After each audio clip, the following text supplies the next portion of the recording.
Je m'appelle Chloé Vigneault et je suis en M2 urbanisme et aménagement, donc en parcours politique et stratégie urbaine et territoriale à l'IUL, et en même temps je suis en double cursus avec Sciences Po.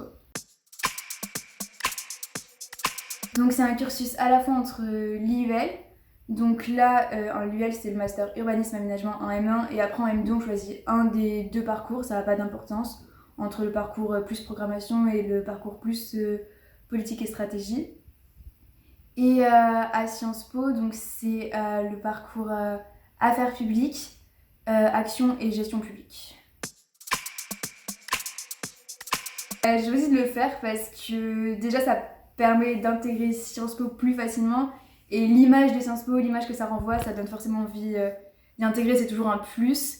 Surtout que j'avais déjà tenté le concours de Sciences Po après le bac et j'avais raté le concours. Donc là, c'était une opportunité d'y rentrer beaucoup plus facilement. Et puis, je savais pas trop ce que je voulais faire après. Donc, je pense que faire un double cursus en plus de l'urbanisme, ça permet d'ouvrir des portes un peu plus larges pour la suite, quoi. Pour intégrer le double cursus, c'est pas très compliqué, juste on n'en parle pas du tout en L3, enfin il y a vraiment quasiment personne qui nous en parle. Donc il faut aller voir Rolf Verhage parce que c'est lui qui s'en occupe. Pour l'intégrer, généralement il faut avoir 12 de moyenne en L3 sur les 2 semestres. Et puis ensuite il regarde ce qu'on a fait avant. Quand on a fait une prépa, on est quasiment sûr d'être pris, enfin vraiment ils prennent les prépas. Et après, mais c'est pas un frein d'avoir fait autre chose que prépa avant, je pense. Juste du coup ils vont regarder peut-être plus en détail ce que vous avez fait. Il me semble qu'il y a 4-5 places. 4-5 places du côté de l'IUL, parce qu'en fait, il y a les gens qui viennent de Sciences Po qui, eux, peuvent postuler. Eux, ils ont plus de places que nous, mais c'est plus dur d'intégrer, par exemple. Alors moi, c'était facile parce qu'on était 3 à postuler. 3 qui avons fait prépa, 3 qui avons 12 de moyenne, donc il n'y a pas eu de concurrence, on a été direct prise. Il fallait juste envoyer un CV, lettre de motivation, et puis c'est tout. Ensuite, on nous a dit que c'était bon, quoi. Au premier semestre de Master 1, on est à la fois à Sciences Po et à la fois à l'IUL.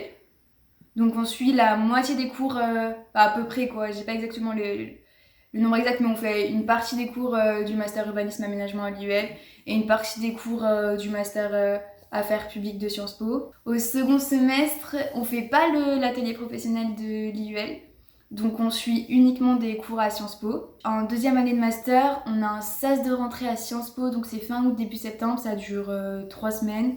Et là, c'est que des cours à Sciences Po, avec des partiels à la fin, donc plus vers Toussaint, quoi. Et puis après, c'est uniquement les cours de l'IUL. Une fois qu'on a fait ces 3 semaines de Sciences Po, on fait la rentrée de l'IUL, et là, on suit entièrement tous les cours de l'IUL. Et puis après, au deuxième semestre de M2, c'est un stage, donc voilà. Et le stage, on fait avec l'IUL. Étonnamment, il n'y a pas plus de cours quand on est en double master que quand on est en master classique à l'IUL. On s'est rendu compte que finalement, on fait un peu de l'IUL, un peu de Sciences Po, et ça fait un emploi du temps pas du tout plus chargé que les gens qui font que IUL ou que Sciences Po. Donc ça, c'est plutôt positif, on n'a pas plus de cours en tout cas. Après, est-ce qu'on a plus de travail? Peut-être, dans le sens où on intègre ça pendant 4e année, donc il y a plein de notions qu'on n'a pas forcément, et ça met un peu plus de temps à s'adapter aux cours, ou voilà. Mais et il y a aussi évidemment un mémoire ou un état d'avancement à faire à Sciences Po tout au long du M1.